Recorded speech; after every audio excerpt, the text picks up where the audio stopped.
Shalom, puji Tuhan. Kita akan masuk ke dalam renungan pada hari Minggu ini.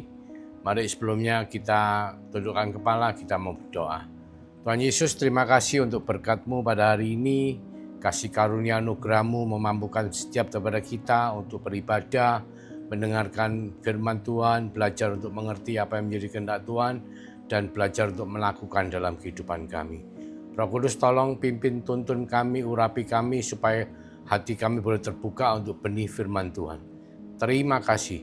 Di dalam nama Tuhan Yesus Kristus kami mengucap syukur, kami berdoa. Haleluya. Amin. Puji Tuhan.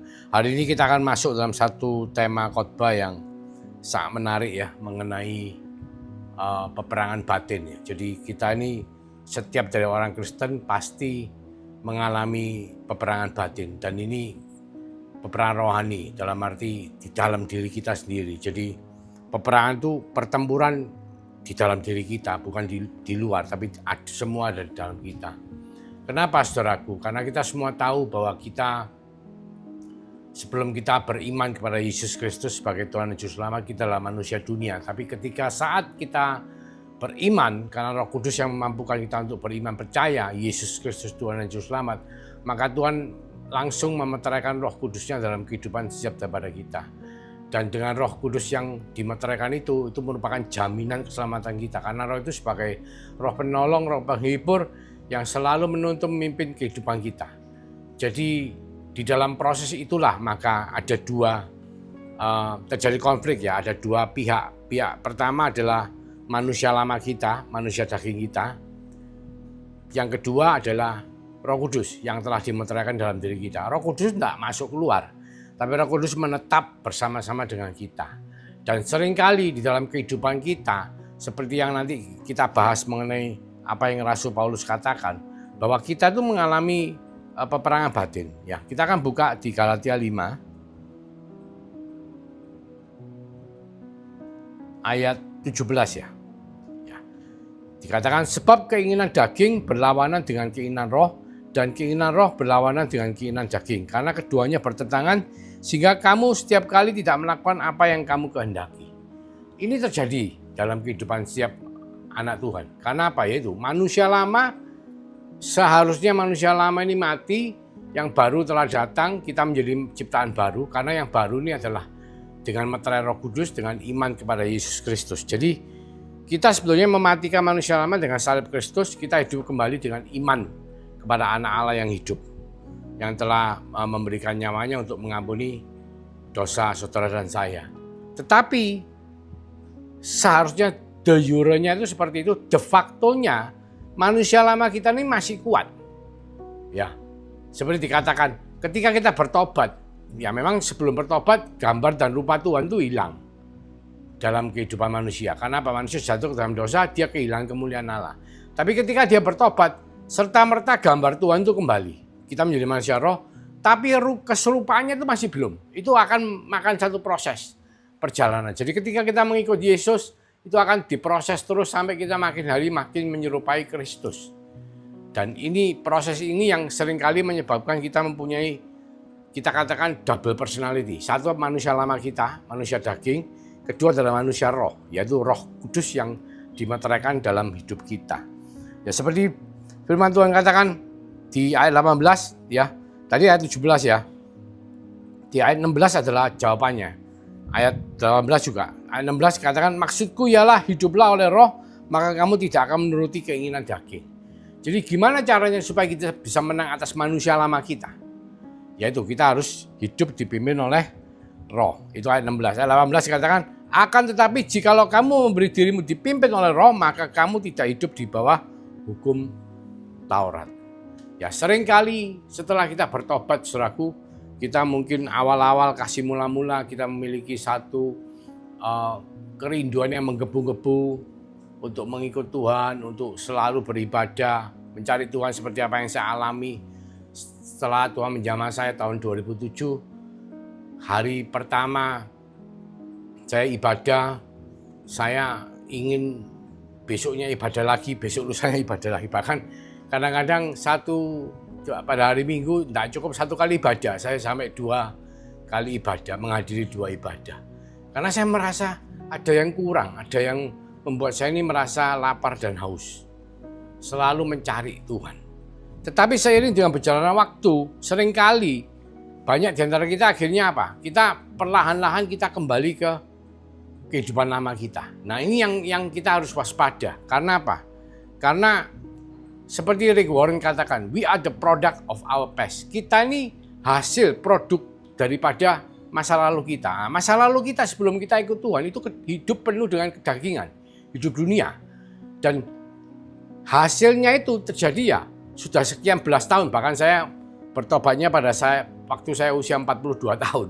Itu berarti 42 tahun saya hidup dalam daging dan akhirnya Tuhan membuat kelahiran baru, membuat saya mengalami kelahiran baru dan belajar untuk hidup di dalam roh. Saya katakan belajar ya, karena tidak ada manusia yang hari ini jadi pendeta, hari ini bertobat langsung jadi pendeta. Jadi semua itu ada prosesnya dan proses ini yang akan kita bicarakan. Bahkan Rasul Paulus pun dia mengaku bahwa tidak gampang, ya. Makanya kan Tuhan ingin supaya saudara dan saya itu ketika kita ingin mengikut Kristus, ya kita harus apa? Sangkal diri kita, pikul salib kita setiap hari loh saudaraku. Bukan cuman sekali seminggu waktu kita ke gereja, enggak, setiap hari. Karena apa? We are the product of our past. Kita nih hasil dari masa lalu kita. Dan masa lalu kita itu sedemikian panjang menjadi kita hari ini untuk bisa menjadi manusia baru, ciptaan baru. Itu enggak semudah nyentikkan tangan seperti ini, enggak. Itu akan ada satu proses dan itu ada pelajaran yang harus kita belajar dari Rasul Paulus, dari apa yang Tuhan ingin kita bicarakan pada hari ini supaya kita bisa belajar untuk melewati itu semua. Dia tuh pertama kita dikatakan di ayat 16, hiduplah oleh roh maka kamu tidak akan menuruti keinginan daging. Satu, kita hidup oleh roh ya. Supaya kita bisa menyangkali diri kita harus hidup oleh roh. Supaya daging kita ini kita sangkali ya.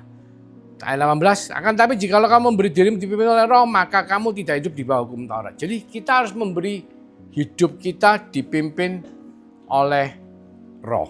Ya, yang dimaksud hidup dunia, hidup dipimpin oleh roh gimana? Di ayat 19 dikatakan, perbuatan daging telah nyata, yaitu percabulan, kecemaran, hawa nafsu, 20 penyembahan berhala, sihir, perseteruan, perselisihan, iri hati, amarah, kepentingan diri sendiri, percideraan, roh pemecah, kedengkian, kemabukan, pesta pora, dan sebagainya. Terhadap semuanya itu kuperingatkan kamu seperti yang telah kubuat dahulu bahwa barang siapa melakukan hal yang demikian, ia tidak akan mendapat bagian dalam kerajaan Allah. Jadi kalau kita masih hidup dengan manusia lama kita tidak mau menyangkali diri kita. Kenapa kita harus menyangkal diri? Karena kita yang lahir baru di dalam Tuhan, yang beriman, itu kita dimeteraikan Roh Kudus, kita mengalami kelahiran baru. Dan kelahiran baru itu membuat kita menjadi ciptaan baru. Sehingga apa? Kita harus menyangkali manusia lama kita, ya. Dan kita harus belajar untuk hidup dipimpin oleh roh, ya. Dan orang yang tidak mau menyangkali dirinya, yang masih tetap mau hidup dalam daging, hidup dengan manusia lamanya, dikatakan apa? Bahwa barang siapa melakukan hal yang demikian, ia tidak akan mendapat bagian dalam kerajaan Allah. Nah, ini penting sekali, saudara. Jadi Rasul Paulus pun mengalami satu masa di mana dia merasa frustrasi sekali ya. Bahwa dia itu sebenarnya dia mengerti hukum Taurat, dia bahkan menjadi pengikut dari hukum Taurat, menjadi orang kedua di pondok yang dipimpinnya. Bahkan kadang-kadang dia bisa menjadi pengganti daripada kepala pondok yang dipimpin ya, pondok Taurat pesantren ya kalau kita ngomong ya, yang mengajarkan Taurat itu sebagai orang Farisi. Tetapi dia sendiri ketika dia bertobat, dia mengalami satu masa dia tuh bingung gitu loh. Dia tuh tahu mana yang tidak boleh dilakukan, dia ngerti ini jahat, ini tidak benar. Tapi dia tetap melakukan yang jahatnya. Jadi dia tahu, dia ngerti, dia tidak mau, tapi dia tetap melakukannya. Karena itu apa? Itu manusia lamanya, manusia dagingnya, manusia dunianya. Nah itu yang harus kita sangkali terus. Kita sangkali diri kita terus, kita sangkali diri kita yang lama. Supaya apa? Supaya manusia baru atau manusia ilahi yang memiliki kodrat ilahi seperti Tuhan katakan bahwa saudara dan saya dimeteraikan oleh Roh Kudus, dengan Roh Kudus yang Tuhan tinggalkan untuk menyertai kita selama-lamanya. Itu roh itu kan membuat kita menjadi makhluk ilahi, bukan Bukan manusia lama lagi, bukan manusia biasa, tapi manusia ilahi yang punya sisi spiritual. Nah, sisi spiritual ini yang harus kita hidupi. Istilahnya kalau dikatakan kita harus hidup dipimpin oleh roh, kita harus bisa berbuah roh. Ya, kayak di Galatia 5 ayat 22 dikatakan, tetapi buah roh ialah kasih, sukacita, damai sejahtera, kesabaran, kemurahan, kebaikan, kesetiaan, kelemah lembutan, penguasaan diri. Tidak ada hukum yang menentang hal-hal itu. Dikatakan ayat 24, barang siapa menjadi milik Kristus Yesus, ia telah menyalibkan daging dengan segala hawa nafsu dan keinginannya. 25, jikalau kita hidup oleh roh, baiklah hidup kita juga dipimpin oleh roh. Jadi kuncinya adalah supaya kita bisa hidup dipimpin oleh roh. Jadi kalau kita bicara secara ilmu manusia, ilmu psikolog, kita itu punya dua personality. Satu personalitinya itu personality daging, manusia lama. Satu lagi personality ilahi, Roh Kudus, spiritual, dipimpin oleh roh. Nah, antara dua personality ini, yang lama ini kita sudah kumpulkan selama usia kita. Dan kita terus bertobat. Nah, ketika kita bertobat, Tuhan memberikan Roh Kudus sebagai meterai. Dan Roh Kudus ini mulai masuk dalam kehidupan kita, memimpin kita. Nah, sekarang pertanyaannya adalah bagaimana kita bisa supaya berkenan di hadapan Allah? Tentunya kita harus menyangkal manusia lama kita dan kita hidup seperti yang Roh Kudus pimpin. Ya, bagaimana caranya? Supaya membuat salah satu ini kuat, bagaimana? Ya, kita harus memberi makan, menghidupi. Ya, kalau kita bicara kita selalu, misalnya ilustrasinya seperti ini. Ada dua serigala. Satu serigala yang jahat, satu serigalanya yang baik. Nah, bagaimana serigala yang baik ini bisa menang? Ya, otomatis kita harus memberi kuat ya. Memberi makan serigala yang baik ini supaya kuat dan menang. Nah, serigala yang jahat ini kalau tidak kita beri makan, ya tentunya akan menjadi lemah. Sehingga yang kuat menjadi menang. Jadi kalau hidup kita di dunia ini terlalu kedagingan, ya kita tidak pernah melatih ibadah kita tidak pernah punya kehidupan spiritual, istilahnya spiritualitas ya. Spiritualitas itu hidup yang saleh, hidup beribadah kepada Tuhan, punya kehidupan doa, baca firman ya. Terus kita melakukan hal-hal yang sifatnya spiritual ya. Itu nantinya tentunya kita akan memberi makan kepada serigala yang jahat atau manusia lama kita atau manusia dunia kita. Karena dunia ini kan penuh dengan hawa nafsu, keinginan, seperti dikatakan tadi ya.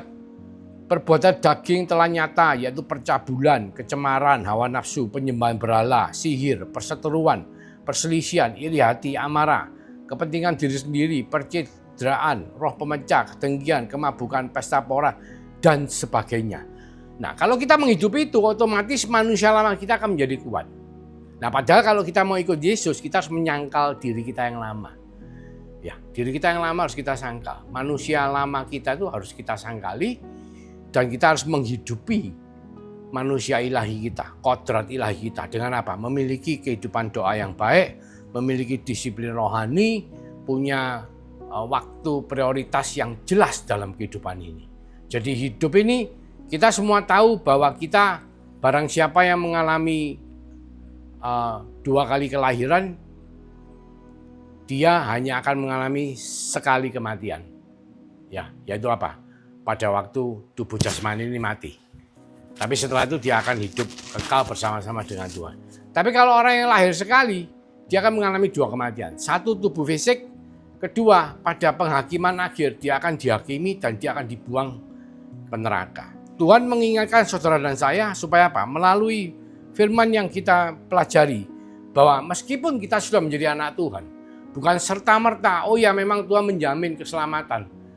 Ada jaminan keselamatan yang Tuhan berikan ketika kita beriman kepada Yesus Kristus sebagai Tuhan dan Juru Selamat. Tapi jangan lupa bahwa manusia lama kita itu tidak serta-merta mati. Tetapi kalau kita masih tetap menghidupi manusia lama kita, maka kita akan menjadi bagian dari ya roh dunia, hidup kedagingan.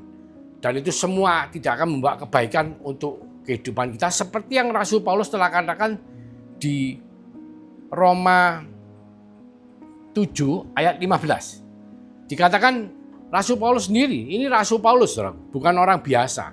Seorang yang sudah ngerti hukum Taurat, ya, seorang yang sangat pandai dalam hukum keagamaan, hukum Taurat, dan akhirnya dia bertobat, dijamah sendiri oleh Tuhan Yesus, dia beriman kepada Tuhan Yesus. Dia sendiri mengatakan seperti ini di Roma 7 ayat 15. Sebab apa yang aku perbuat, aku tidak tahu, karena bukan apa yang aku kehendaki yang aku perbuat, tetapi apa yang aku benci, itulah yang aku perbuat.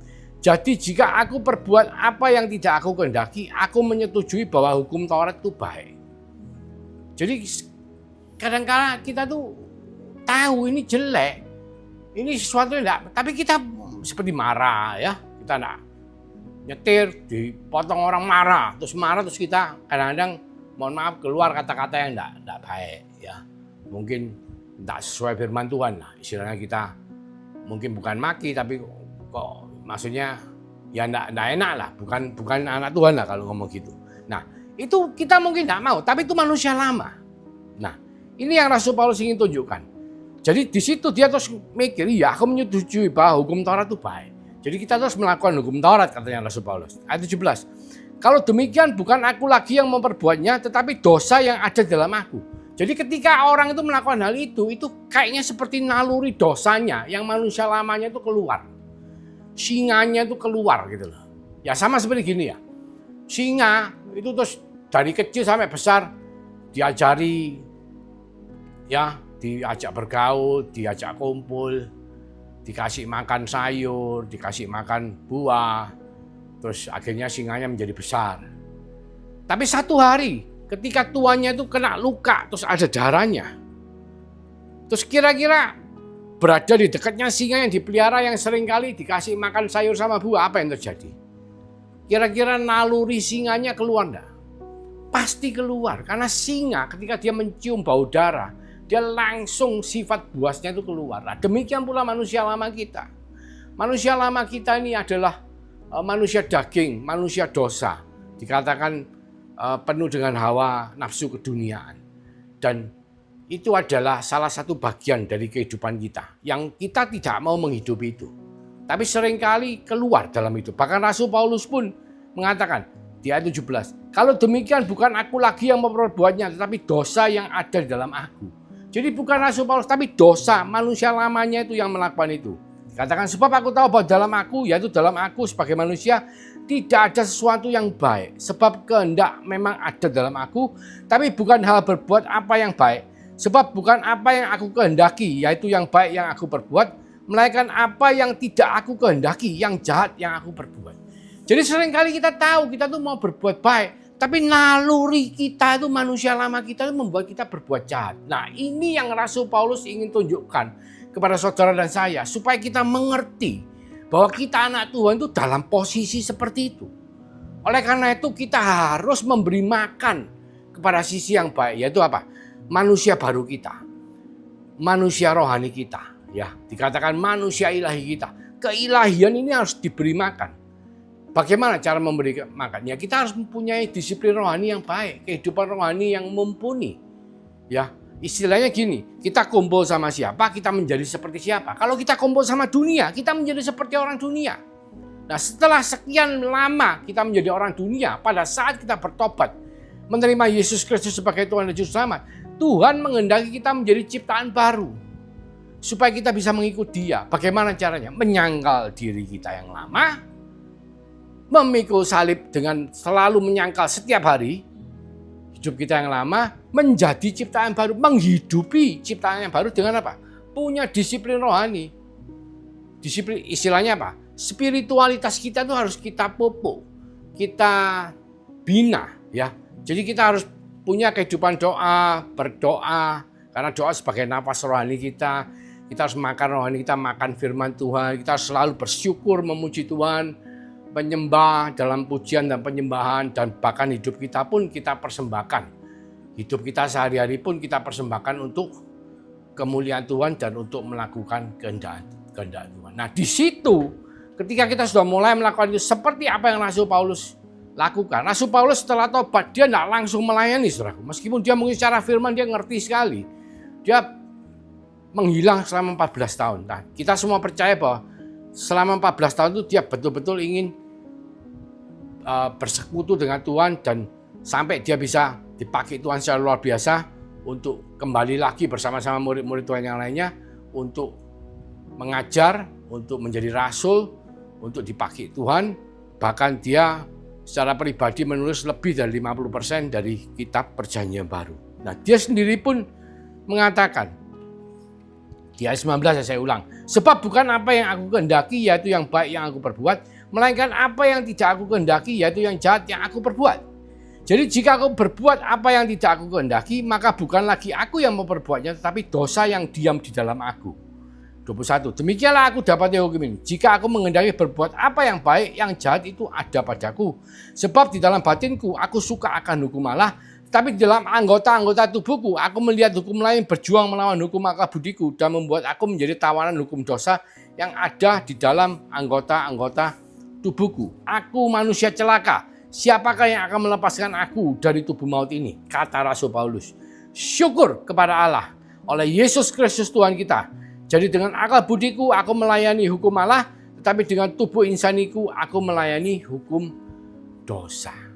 Nah, saudara, Rasul Paulus pun masuk dalam satu posisi di mana dia sampai mengalami hal seperti itu. Itu enggak main-main, saudara. Karena apa? Karena memang setiap daripada kita yang beriman kepada Yesus sebagai Tuhan dan Juru Selamat, kita ini punya dua personality, duo. Satu manusia lama, satu ciptaan baru. Nah, kita harus membuat manusia lama ini mati. Kita harus menyangkali manusia lama ini, kita harus menghidupkan manusia yang baru. Dengan apa? Dengan punya disiplin rohani, kehidupan rohani yang mumpuni. Ya, dikatakan di Matius 26 ayat 41. Roh itu memang penurut, tapi daging adalah lemah. Ya, apa yang Matius 26 ayat 41? Berjaga-jagalah dan berdoalah supaya kamu jangan jatuh ke dalam pencobaan. Roh memang penurut, tetapi daging lemah. Daging lemah seperti saya katakan. Singa itu pada dasarnya adalah makhluk karnivor. Ketika dia mencium darah, mencium daging mentah, otomatis sifat naluri liarnya itu akan keluar. Saudara dan saya hidup di dalam dosa sebelum kita mengenal Kristus, dan hidup di dalam Kristus yang berarti dosa kita telah diperdamaikan, diampuni. Hidup kita tuh hidup manusia lama. Itu naluri kita juga naluri manusia lama, sekian lama terbentuk.